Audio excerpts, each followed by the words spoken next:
आप मनुष्य शरीर प्राप्त करते हुए आ रहे हो और आपके अंदर आज भी चाह है भगवान की, तो पीछे आप मानव शरीर से आए हैं। यहाँ थोड़ा सा एक उदाहरण देते हैं। एक कथा आती है अपने पुराणों के अंदर, लेकिन ये जितनी कथाएं हैं ये इनकम्प्लीट हैं, इनको हमारे को कोई सिर पैर इन्होंने बताया नहीं, कथा सुना के छोड़ दी। एक गरुड़ और कागभूषण की कथा आती है। एक दिन गरुड़ जी और कागभूषण जी दोनों इकट्ठे हो गए। गरुड़ भगवान विष्णु का वाहन है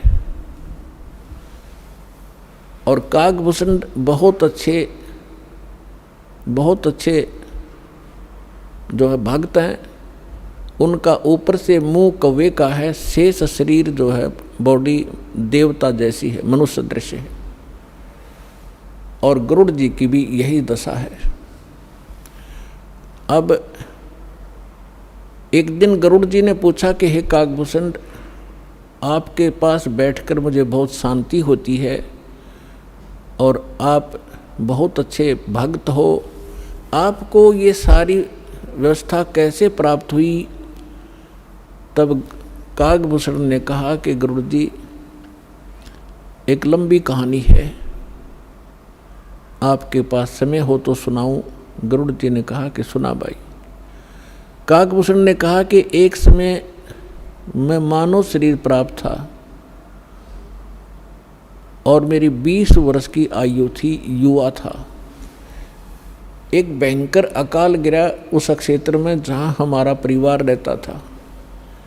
मेरा पूरा परिवार नष्ट हो गया भूख के कारण, टक्कर मार मार कर भाई बहन और माता पिता मर गए। मैं युवा था, शक्ति मेरे में ज़्यादा थी उनसे। मैं कई दिन रोज तक भूख सहन करके जीवित रहा। उस क्षेत्र को छोड़कर मैं दूसरे स्थान पर चला गया जहाँ अकाल नहीं था। वहाँ पेट भर अन्न खाया, लेकिन हृदय में एक ऐसी चोट लग गई कि ये क्या जीवन है यहाँ का। कल तक हम भाई बहन माता पिता के साथ बड़े प्यार से खेल रहे थे, रह रहे थे, एक दूसरे से बगैर एक पल भी दूर नहीं हो सकते थे। और आज ना माँ रही, ना बाप रहा, ना बहन रही, ना भाई रहे। इसने मुझे इतना तोड़ दिया कि अब कुछ सूझ नहीं रहा था। इतने में क्या सुना कि एक मंदिर से आवाज आई, भगवान की चर्चा हो रही थी। वहाँ गया तो मंदिर के अंदर एक शिव का पुजारी एक ब्राह्मण कथा कर रहा था। मैं पीछे बैठ गया जाकर। कथा के उपरांत सभी अब श्रोता चले गए, मैं वहीं बैठा रहा। ब्राह्मण ने पूछा, बेटा क्या बात है, कहाँ से आए हो, कौन हो? तब मैंने अपनी दुख भरी कहानी ब्राह्मण को बताई। पंडित बड़ा दयालु था, मुझे सीने से लगाया और कहा, बेटा यहाँ तो दुखों के पहाड़ ऐसे ही टूटते रहेंगे, आप भक्ति किया करो, भक्ति करो बेटा, भक्ति से भगवान सहारा देता है और मोक्ष हो जाता है। तेरा कुछ नहीं है तो आप यहाँ मंदिर में रहो मेरे साथ। तो वो मंदिर में रहने लगा। अब दास जो आपको स्पष्ट करना चाह रहा है कि 2 प्रकार से मानव शरीर प्राप्त होता है। एक तो टर्न वाइज, 83 लाख योनियाँ भोग कर गधे कुत्ते सुअर सब आकर के मनुष्य शरीर मिलता है। दूसरा मिलता है पुण्य कर्मों से लगातार कई भी मनुष्य जीवन हो जाते हैं कंटिन्यू। तो कागभूषण का जो जन्म था वो टर्न वाइज था उसका, वो पिछले जन्म में मनुष्य नहीं था। वो बता रहा है कि मैं इतना दुष्ट था, 6 महीने तक मैंने उस महापुरुष की संगत की, ब्राह्मण की, और इसी कथा सुनाया करता था। और कथा सुना के यूँ कहा करता, बेटा दीक्षा ले ले, भगवान की भक्ति से मोक्ष होगा। तो मैं टाल मटोल कर जाता था, फिर देखूंगा महाराज, क्योंकि परमात्मा की वाणी माता है, तुलसी पिछले पाप से हरि चर्चा ना भावे, जैसे जबर के बेग से भूख विदा हो जाए। जैसे किसी को बुखार हो गया हो, मलेरिया हो, तो उसको चाहे मनुखा दाख, किशमिश, हलवा, पूरी, खीर कितना स्वादिष्ट भोजन दे दीजिए, वो जीभ परखते ही कहता कड़वा कड़वा लगता है, मुझे अच्छा नहीं लगता। अब ना वो मनुक्खा कड़वी है, ना हलवा और खीर कड़वी है। उस बुखार ने उसकी व्यवस्था शरीर की इसी बना दी कि उसको स्वादिष्ट वस्तु भी कड़वी महसूस हो रही है। अब वो उनको नहीं खा सकता, चाहे कितनी कोशिश कर लो, जीभ परखते ही थूक देता है, उसके बस की बात नहीं।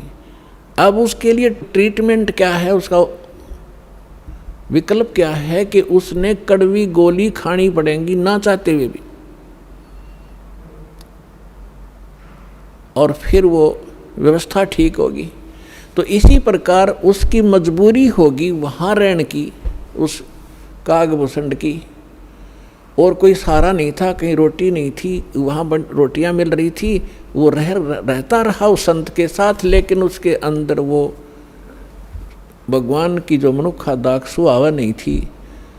6 महीने तक उसने संगत करी, जब जाके एक दिन उसने दीक्षा ली। अब काल का इतना भयंकर जाल है कि ब्राह्मण वृद्ध हो गए, वो युवा थे, जो कथा गुरुजी सुनाया करते 6 महीने में 1 वर्ष में उसको वो याद होगी। उनकी अब्सेंस में वो कथा सुनाने लग गया, तो जितने भी श्रोता आते थे वो उसकी प्रशंसा करते थे कि वाह भाई वाह, कमाल कर दिया, आप तो पंडित जी से भी अच्छी तरह से कथा सुनाते हो, आपकी तो आवाज़ भी बड़ी सुरीली है। अब वो बताता है, इससे पुण्यात्मा आपको माइनस पॉइंट, जो फाउल पॉइंट हैं आपके भक्ति के, ये भी जानकारी होगी, हम कहाँ मार खाते रहे। अब उसमें अभिमान हो गया, प्रशंसा का पात्र बन गया, हवा भर गई उसके अंदर। और हम यहाँ दुखी होते हैं, कहते राज तजना सहज है, सहज त्रिया का ने, और मान बढ़ाई ईर्षा दुर्लभ तजनाई। अब उसको मान बढ़ाई का रोग लग गया। एक दिन गुरुजी आए अपना पूजा पाठ करने के लिए, अपने घर से आते थे, उसको मंदिर में इंचार्ज बना दिया था, और वो बैठा था अपने प्रशंसकों के पास। 20-30 भगत बैठे थे, भगतमती बैठी थी, वो चर्चा सुनावा था। गुरुजी आगे, और वो जो भगत थे वो सारे उसके प्रशंसक हो गए। तो उसने उस दिन खड़ा हो करके गुरुजी का सत्कार नहीं किया, बैठे बैठे देख लिया, और मन में ये था यदि मैं उठूँगा, खड़ा होऊंगा तो मेरी बेइज्जती ना हो जाए श्रोताओं के सामने। उसमें ये दोष था, लेकिन संत ने ये ध्यान नहीं दिया, वो अपनी पूजा की धुन में उनके पास से निकल गया और मंदिर में आगे चला गया। वो बाहर परिसर में बैठे थे बरंडे में। तब आकाशवाणी हुई, भगवान शंकर का पुजारी था वो ब्राह्मण। भगवान शंकर ने आकाशवाणी की, ए धूर्त, तूने अपने गुरु का अनादर किया है, तुझे 1 लाख वर्ष तक नरक में डाला जाएगा। ये आकाशवाणी सुन ली गुरुजी ने। अपना आत्माओं, कबीर साहब कहते हैं, बहुत प्यारा बालक माँ का, उससे बढ़कर शिष्य गुरुओं का। अब पिता को पुत्र पुत्री बहुत अच्छी प्यारी लगते हैं, माँ को पिता से भी 100 गुना प्रेम होता है अपने बच्चों में, बेटा और बेटियों में। और यहाँ ये भी साथ में सिद्ध होता है कि गुरु जी को अपने शिष्य उन माँ से भी 100 गुना प्यारे होते हैं, कि ताकि इनका कल्याण हो, क्योंकि वो भविष्य की जानकारी रखता है कि यदि ये इस भक्ति पर सफल नहीं हुए तो इनके ऊपर के कहर टूटेगा। इसलिए उस भविष्य के दुख को जानकर आपको इतना प्यार देता है कि ये इस भक्ति पर जुड़े रहें, और कहीं इनका इतना मोह बनाता है कि कहीं ये डगमग ना हो जाए, इनका भविष्य नाश हो जाए, दुर्गति होगी इन बालकों की। फिर तो इस प्रकार उस संत ने आकर महात्मा ने कहा कि बेटा क्या गलती होगी, भगवान क्यों अक्षुब्ध हुए तुझसे? अरे अक्षमा याचना कर भगवान से। आप भी खड़े हो गए और उससे भी कहा, और कहा है भगवान बालक है, भूल पड़ गई होगी, आपका बच्चा है, अक्षमा करो, आप तो दयालु हो, आप तो कृपालु हो, महादेव हो। फिर आकाशवाणी की कि इसने अपने गुरु का अपमान किया है, ये मेरी बर्दाश्त से बाहर है। जब ये गुरु का आदर नहीं कर सकता तो मेरे लोक में आवेगा, यहाँ भी यो उस भस्मासुर जैसे काम करेगा, ऐसे दुष्ट को मैं कैसे एक्सेप्ट करूँगा। तो जैसा आज ये गुरु के प्रति इसका व्यवहार है, ऐसा ही मेरे प्रति होगा। पुण्यात्मा परमात्मा कहते हैं, गुरु मानुष कर जानते ते नर कहिए अंध, और होवे दुखी संसार में आग गई यम के फंद। परमात्मा आपकी ट्रायल लेता है कि यदि इस दास के स्थान पर मैं होता तो ये सामने वाला मेरे साथ जैसा आज इसके साथ व्यवहार कर रहा है ऐसा ही मेरे साथ करता। इस प्रकार आप जी को इन सत्संगों के माध्यम से वो भक्ति नाशक पॉइंटों से भी आगाह कराया जाता है कि जिस कारण से आपकी भक्ति इन कारणों से नष्ट होती है। फिर भी उन्होंने बार बार प्रार्थना करने से शंकर भगवान ने कहा कि जो मेरे मुख से वचन निकल गया अब ये वापस नहीं हो सकता। इतना अवश्य कर दूंगा तेरे गुरु जी की प्रार्थना पर कि उस नरक के अंदर तुझे यम के दूत दुखी नहीं करेंगे, रहना पड़ेगा 1 लाख वर्ष तक नरक में ही, उसको मैं बाहर नहीं कर सकता। अब यहाँ परमात्मा कहते हैं, मासा घटे ना तिल बध है, विद ना लिखे जो लेख, और सच्चा सतगुर मेट कर ऊपर मारते मेघ। तो ये भगवान केवल उतना ही कर सकते हैं, इससे वो कम और ज़्यादा नहीं कर सकते। जो उनकी किसी भी 3 ताप के कारण या प्रारब्ध के कारण जो भी उनको सुख या दुख है उतना ही मिलेगा। अब जैसे किसी मंत्री का मित्र हो कोई, उसकी सज़ा हो जाती है तो वो मंत्री उस सज़ा से मुक्त नहीं करा सकता, उसको जेल में तो रहना पड़ेगा, लेकिन उस मंत्री के प्रभाव से वहाँ के जेलर और कर्मचारी उसको कष्ट कति नहीं देंगे, ये अंडरस्टूड है, लेकिन रहना पड़ेगा जेल में ही। इस प्रकार कागभूषण बता रहे हैं कि मैं ऐसा नालायक था कि उससे पहले के आज मुझे पिछली इतिहास नज़र आता है, क्योंकि मैं भक्ति पर हूँ। मैंने असंख्य जन्म खो दिए थे, जो टर्न वाइज मुझे असंख्यों जन्म मनुष्य के मिले, लेकिन भक्ति मैंने किसी भी जन्म में बीज नहीं बोया भक्ति का, और उस जन्म में मेरा भक्ति का बीज बू गया। और वो बीज बोने का, भक्ति का बीज पड़ने का कारण मेरे परिवार का नाश होना था। अगर वो परिवार नाश ना होता, वो परिवार के वो तो क्षेत्र ही नाश हो गया था, तो वो मेरे लिए वरदान सिद्ध हो गया। आज मुझे महसूस हो रहा है वो कष्ट ना आता तो मैं उस जन्म में भी भक्ति नहीं करता, इतना नीच था। अब कागभूषण कहता है, उसके बाद मेरा 1 लाख वर्ष के बाद फिर पुनः जन्म हुआ। भक्ति की कसक मेरे अंदर फिर भी बनी रही। मैंने एक लोमस ऋषि के साथ वाद विवाद कर दिया भक्ति के ऊपर। उसने श्राप दे दिया, रे चंडाल, तेरा चंडाल के घर जन्म होगा, काग चंडाल के। तो कहता है कि मेरे मन, जब गुरुजी ने मुझे ऐसा क्रोध से वचन बोला, मेरे को क्रोध नहीं हुआ, मैं समझ गया कि बात बिगड़ गई।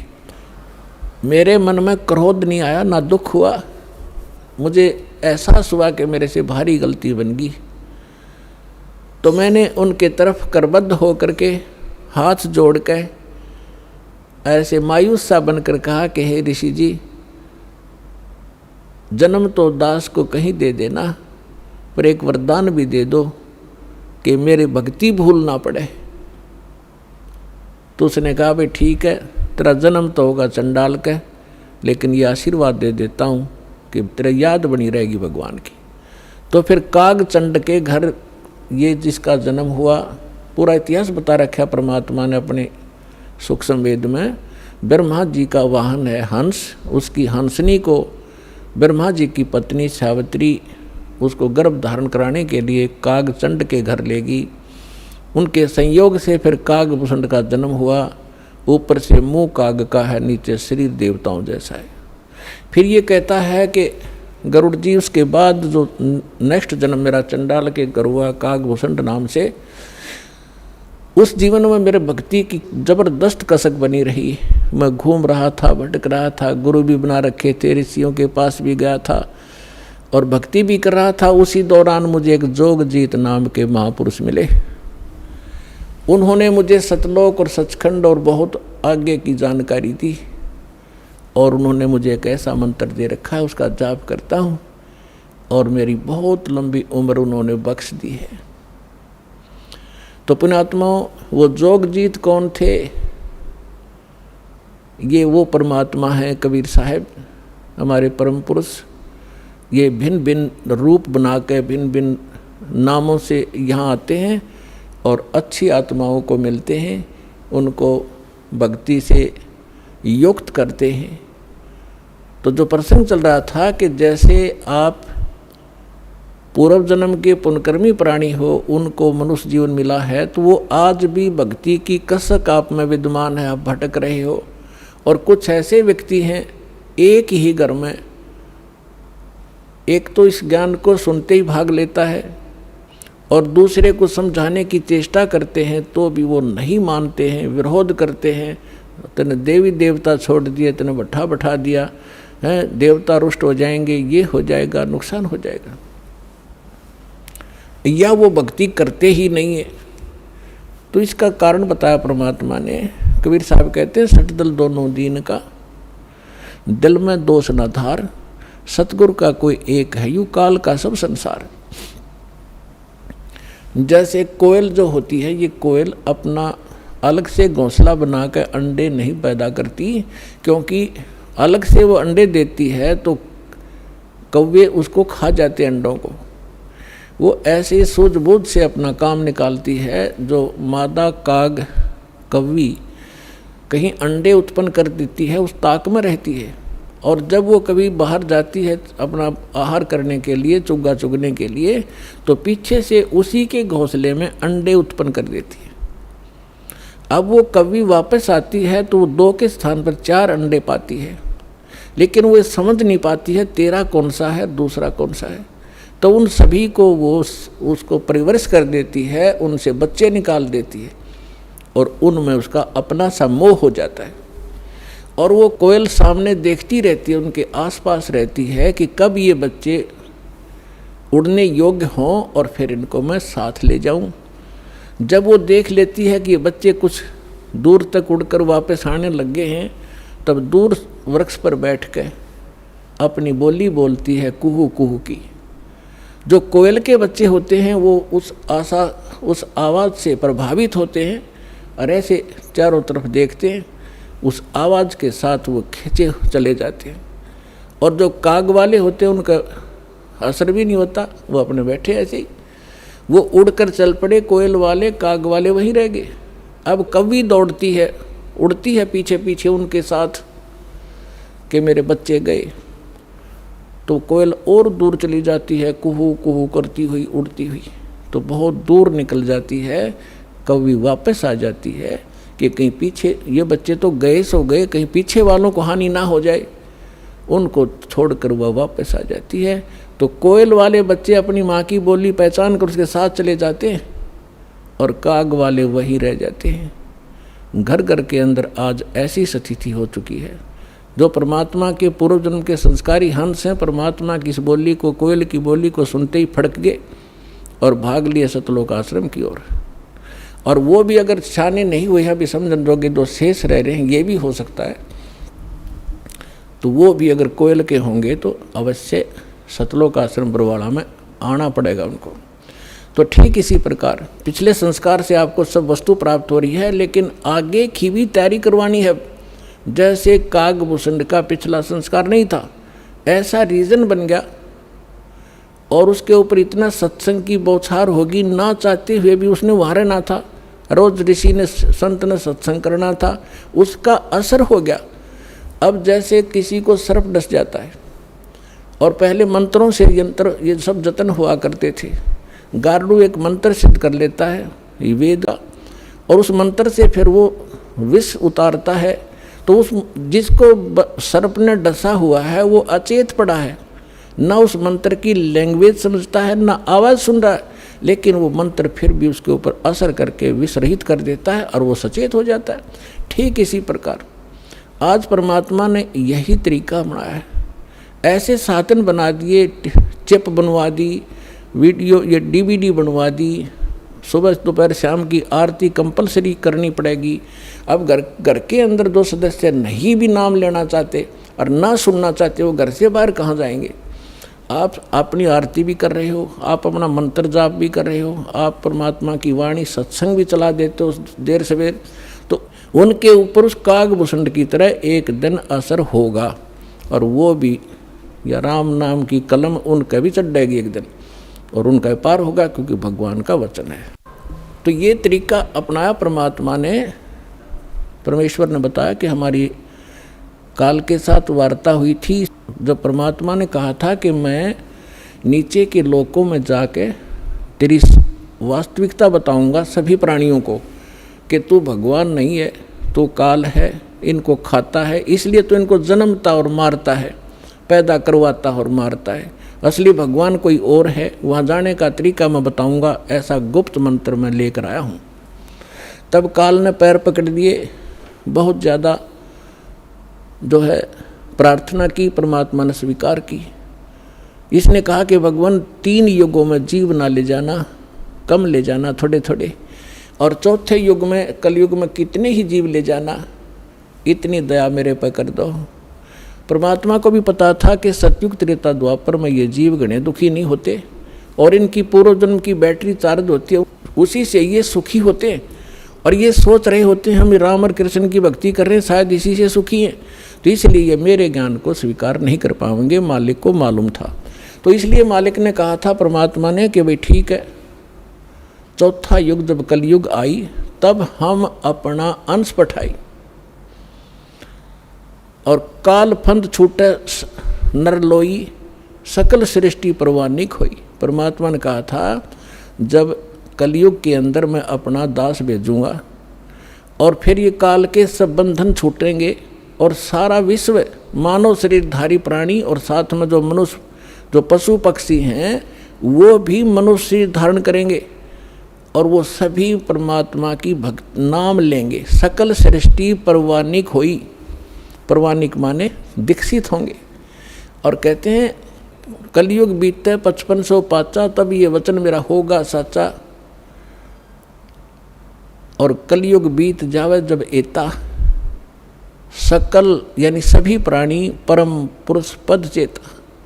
600 वर्ष पहले मालिक की वाणी में लिखा हुआ है, कबीर वाणी में, सच्चिदानंद घन ब्रह्म की वाणी में, यानी सूक्ष्म वेद में, उस तत्व ज्ञान में लिखा है, परमात्मा ने बोला था, धर्मदास जी लिखा था, उसमें कहा है कि जब चौथा युग जब कलयुग आई तब हम अपना अंश पठाई, और काल फंद छूटे नरलोई, नर नारी सभी का काल का फंद छूटेगा, तो इसने जकड़ रखा है, मूर्ख बना रखा है, बस इतना ही सीमित कर दिया, ये तेरा बेटा है या तेरी बेटी है, ये तेरी कार या तेरी कोठी है, 1 मिनट में मृत्यु हो जा, छोड़ बेटा, अब ये सब मेरी है, तू गधा बन।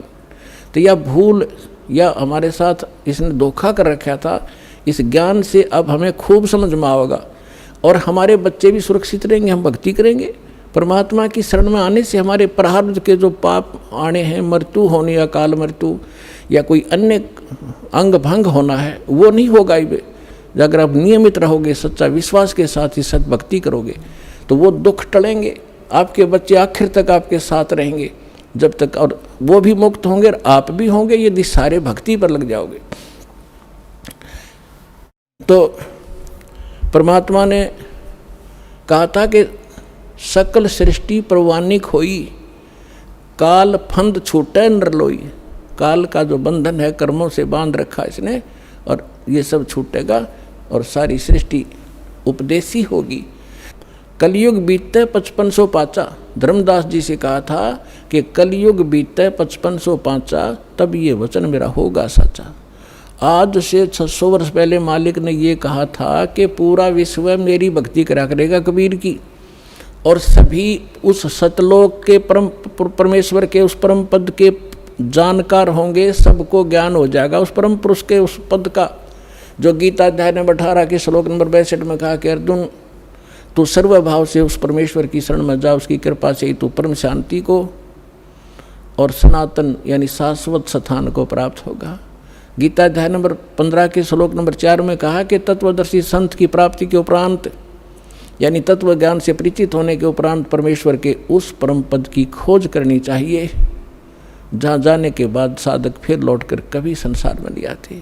और जिस परमेश्वर ने सब ब्रह्मांडों की रचना की है, अपने विषय में गीता ज्ञानदाता कहता दूसरे अध्याय के 12वें श्लोक में, चौथे अध्याय के 5 और 9 श्लोक में, 10वें अध्याय के दूसरे श्लोक में कि अर्जुन तेरे और मेरे बहुत जन्म हो चुके हैं, आगे भी होंगे और पहले भी हम जन्मते रहे हैं। इसलिए वो कहता अर्जुन तो सर्वभाव से उस परमेश्वर की शरण में जा जिसकी कृपा से तू परम शांति को और परमात्म सनातन परम धाम को प्राप्त होगा। तो यहाँ बता रहे हैं परमेश्वर कि कलयुग बीत जावे जब एता 5500 वर्ष 5 वर्ष, और तब सकल प्राणी उस परम पुरुष के परम पद चेता, उस परमेश्वर के उस परम पद के सभी जानकार हो जाएंगे। कोई सतलोक है, सचखंड है जहाँ हम रहते थे, वहाँ जाना है। तो जहाँ आशा ताबासा हुई, मन कर्म वचन सुमरियो सोई। तो जो प्रसंग चल रहा है हम उसी पर आते हैं। अब आपके जो पूर्व जन्म के संस्कार हैं उस कारण से आप भक्ति की चाह आप लिए हुए हो। दुर्भाग्य आपका कि उन नकली संतों के पास पहुंच गए। तो परमात्मा ने कहा था कि जब कलयुग 5505 बीत जाएगा, उसमें सभी पंथ और सभी जितने भी मजहब अपना उनके धर्म गुरु, वर्तमान गुरु जो भी ज्ञान रखते हैं वो सब सुना चुके होंगे, उनकी बहुत बड़ी पुस्तकें बन चुकी होंगी। उसके बाद मेरा दास जाएगा और उन्हीं सद्ग्रंथों को, जिन सद्ग्रंथों पर प्रत्येक मानव आधारित है, जो भी जिस मजहब धर्म से संबंध रखता है, उन्हीं से यथार्थ ज्ञान उनके रूबरू करेगा। उसके लिए परमात्मा ने सबसे पहले आपको ये इंस्ट्रूमेंट बनवाए, प्रोजेक्टर बनवाए, टीवी चैनल बनवाए।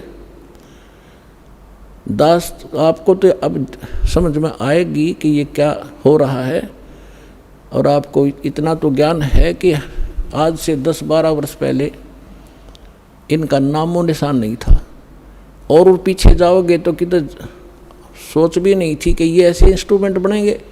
यदि मानव बना सकता तो बहुत पहले बना लेता इसको। ये परमात्मा का दिया हुआ ज्ञान बुद्धि है, पूरा विश्व उसके बालक हैं। कहीं से भी इसने किसी क्षेत्र से, पृथ्वी के किसी कोने से भी इंस्ट्रूमेंट किसी भी अपने बच्चे से बनवाया, ये गॉड गिवन माइंड है। मानव जीव सत्र का ये नहीं बना सकता। ये इसलिए बनवाया दाता ने, पहले आपको शिक्षित किया। अब इस दास का जन्म 1951 में हुआ, तब तक शिक्षा का कोई नामो निशान नहीं था। इक्का दुक्का की तो पढ़ा करता कोई, और उसके बाद एकदम बाढ़ सी आ गई। इतने आकर्षित हुए, कारण कुछ भी बिना, चाहे रोजी रोटी के लिए सब ने डिवोट कर दिए अपने बालक। 20-20 वर्ष तक बेटा बेटी पढ़ो पढ़ो, और मालिक ने दया करनी थी कि इसका सदुपयोग करेंगे। फिर ये इंस्ट्रूमेंट आपके सामने है, सदग्रंथ आपके रूबरू कर रहा है दास, और उनका निष्कर्ष निकाल के परमात्मा के ज्ञान से तोल रहा है। तो इस मानुष जीवन का मूल उद्देश्य यही है कि आप भक्ति करके यहाँ से पीछा छुटवाओ, और जिस परिवार को आप सुखी और धनी देखना चाहते हो वो भी भगवान से ही हुआ करता है। भगवान आपको दोनों काम करेगा, यहाँ भी सुख देगा और मोक्ष भी मिलेगा। अब ऐसा कौन अनजान होगा जो इस अवसर ने चूकेगा? अब सभी इस बात को स्वीकार करेंगे। तो प्रसंग अब चल रहा था कि हम जब सतलोक से आए, हम धनी थे भक्ति के। इस काल भगवान ने अपने ऊपर रेस्टोरेंट बना रखे हैं, स्वर्ग महास्वर्ग। प्रत्येक जो भी देव है उन देवों के अपने लोक हैं अलग से, जैसे विष्णु लोक, शिव जी का लोक, ब्रह्मा जी का लोक और गणेश जी का लोक, ऐसे। तो वहाँ इन्होंने अपने रेस्टोरेंट बना रखे हैं। वहाँ जो विष्णु जी का पुजारी वहाँ जाएगा, उसने जितने पुण्य किए हैं, भक्ति की है भगवान की, तो उसका टैक्स लेगा वो उस रेस्टोरेंट में 10%, किसी ने 20% उसकी पुण्य कमाई से, और वहाँ सब सुविधाएं उनको देंगे जैसे होटल में होता है। पैसे उसी के होंगे, खर्च पुण्य उसी के होंगे। उन पुण्यों से भी 10-20% वो ये देवता हम आपसे टैक्स लिया करते हैं। और जब आपकी वहाँ पूंजी समाप्त हो जाएगी, पुण्य समाप्त होती है, आपको 84 लाख योनियों में गधे कुत्ते जो भी संस्कार वैसे वहाँ भेज दिया जाएगा। और अब हम जो सतलोक कैसे जाएंगे, हमारी भक्ति शास्त्र अनुकूल ना होने से हमारे पूर्व जन्म के जो संस्कार थे वो सतयुग त्रेता द्वापर में अक्षीण हो गए। अब चौथा युग जब कलयुग आ गया, अब इसमें आप देख रहे हो कोई प्राणी सुखी नहीं है, कोई भी सुखी नहीं है। चाहे ऊपर तो आपने कितना चिकना चोपड़ा दिखता हो और चाहे प्रधानमंत्री दिखाई देता, उसको चैन सपने में नहीं है। कोई ना कोई ऐसी टेंशन उसके घर करी हुई है कि वो बता भी नहीं सकता किसी को। तो इसलिए परमात्मा को ये मालूम था कि जब इनके पुण्य क्षीण हो जाएंगे तब इनकी आंखें खुलेंगी। ये वो भक्ति भी करके छक लेंगे, उन संतों के पास भी भटक कर छक लेंगे जिनको ये संत मानते, और फिर भी ये ज्यों के त्यों रहेंगे, तब हमारे दास के पास आएंगे। और वो ऐसा मंत्र समर्थ के पास वो पावर है कि आपके संस्कार प्रारब्ध के दुख को भी, प्रारब्ध के संस्कार को भी वो चेंज कर सकता है। मासा घटे न तिल बधे, विद ना लिखे जो लेख, और सच्चा सतगुरु मेट के ऊपर मार दे मेघ। अब सतगुरु ना मिलने से भेड़ पूछ को पंडित पकड़े बादो नदी बिहंगा, गरीब दास वो भवजल डूबे जिनको नहीं साध सत्संगा। कबीर इस संसारे को समझाऊं के बारे, ये पूछ पकड़ के भेड़ की और उतरा चावे पारे। साधना तो नकली कर रहे हैं और इंतजार कर रहे हैं सुख होने की और मोक्ष की। कहते हैं संशय शोक सराय में सुतक दिन राती, और जीवत जग में जूती पड़े फिर जम तोड़े छाती। सत्साधना ना करने से हमेशा आपके संशय और शोक, ये दुख सदा बने रहेंगे, और जीवत जग में जूती पड़े यहाँ नरे कष्ट भोगोगे, और फिर जम तोड़े छाती, यम के दूत आगे फिर बहुत दुखी करेंगे जो सत साधना नहीं कर रहे। तो यहाँ क्या बताते हैं परमात्मा, फिर अब जो साधना आप कर रहे थे वो शास्त्र विरुद्ध थी, और जिन भगवानों पर आप सीमित थे वो भगवान कंप्लीट नहीं थे, वो स्वयं नाशवान है, उनकी जन्म मृत्यु होती है। लेकिन सतगुरु मिलने से तत्व ज्ञान का हमें प्रकाश होता है, उसके आधार से फिर हम अपने उस मार्ग पर चलते हैं। कबीर साहब कहते हैं, पीछे लग गया जाऊं था मैं लोक वेद के साथ, रास्ते में सतगुरु मिल गए वो दीपक दे दिया हाथ। लोक वेद दंत कथा जैसा सुना सुनाए ज्ञान से हम साधना कर रहे थे, उसी के आधार से हम चल रहे थे। हम अपने ऊपर उदाहरण देकर हमें समझा रहे कि पीछे लग गया दाऊं था मैं लोक वेद के साथ, रास्ते में सतगुरु मिल गए और दीपक दे दिया हाथ। ये तत्व ज्ञान रूपी टॉर्च दे दी, लालटेन दे दी।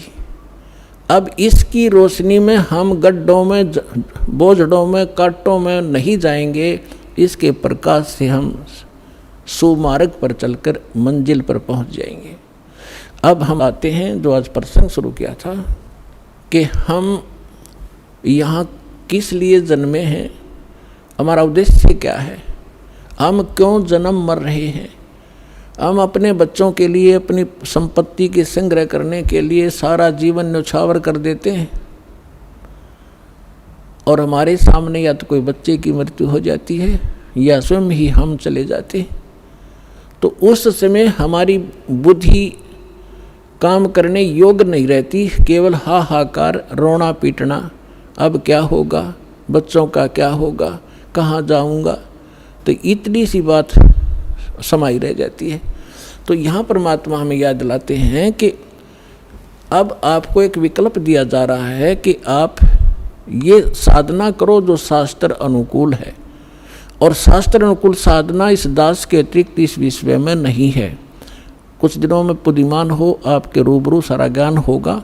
उन महापुरुषों का भी दास दिखाता है, साथ के साथ ये मंत्र बताते हैं, ये मंत्र बताते हैं, ये ज्ञान सुनाते हैं, और ये वास्तविक ज्ञान है, ये वास्तविक मंत्र है, ये हमारे सदग्रंथ प्रमाणित करते हैं। और ये उन्हीं महापुरुषों ने इन मंत्रों का जाप किया जिनको आप मोक्ष प्राप्त मानते हैं, उनके इतिहास से आपके रूबरू किया जाता है, जिससे एक इस उलझे हुए गुत्थी को समझाने के लिए एक पॉइंट के ऊपर ढेर सारे प्रमाण आपको दिखाने पड़ते हैं। जब पिछला रंग हटता है